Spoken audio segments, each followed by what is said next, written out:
રાત દિવસ અવિરત બેફામ બનીને રાજ્યના સામાન્ય નાગરિકોના મકાનો તોડી રહેલી ભારતીય જનતા પાર્ટીની સરકારે અમને ધારાસભ્યોને જો કેવા અદ્ભુત ટકાટક રહેવા માટેના આ મકાનની વ્યવસ્થા, આ 3-4 BHKના ફ્લેટ્સની વ્યવસ્થા કરી આપી છે. તમે જુઓ બરાબર. રાજ્યના સામાન્ય ગરીબ માણસો માટે ઝૂંપડા અને ચાલીઓ સિવાય આશરો નથી એવા હજારો લોકો છે અને આ ગરીબોના ઘર પણ તોડી રહ્યા છે કોમનવેલ્થના નામે અને અન્ય કહેવાતા વિકાસના પ્રોજેક્ટના નામે.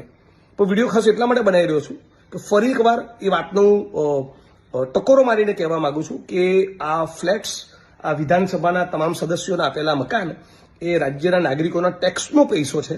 એટલે ગાંધીનગર તમે કોઈ પણ પ્રશ્નની રજૂઆત કરવા માટે સચિવાલય આવો અને તમારે ક્યારેક પણ રોકાવાનો પ્રશ્ન હોય તો સીધો કોઈ પણ ચિંતા કર્યા વગર તમારું એક આઈડેન્ટિટી કાર્ડ લઈને સીધા મારા MLA ક્વાર્ટર પર આવી જવું. એના દરવાજા કાયમ તમારા માટે ખુલ્લા છે. રાત્રે 12 વાગે પણ તમે આવશો તો અહીંયા તમને રહેવાની વ્યવસ્થા મળશે અને તમારું આઈડેન્ટિટી કાર્ડ લઈને આવવું અને મહેરબાની કરીને કોઈ વ્યસન નહીં કરવું. બાકી આ મારો ફ્લેટ નથી, આ મારું ક્વાર્ટર નથી, આ ગુજરાતના નાગરિકોનું ક્વાર્ટર છે. તમારા ટેક્સના પૈસેથી મારો પગાર થાય છે.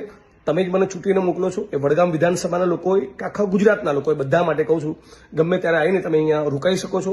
તમારા કોઈ પણ પ્રશ્નોની રજૂઆત માટે ગાંધીનગર આવ્યા હોય ને રોકાવાનો પ્રશ્ન હોય તો quarter number 401 block A Gandhinagar તમારું સ્વાગત રહેશે.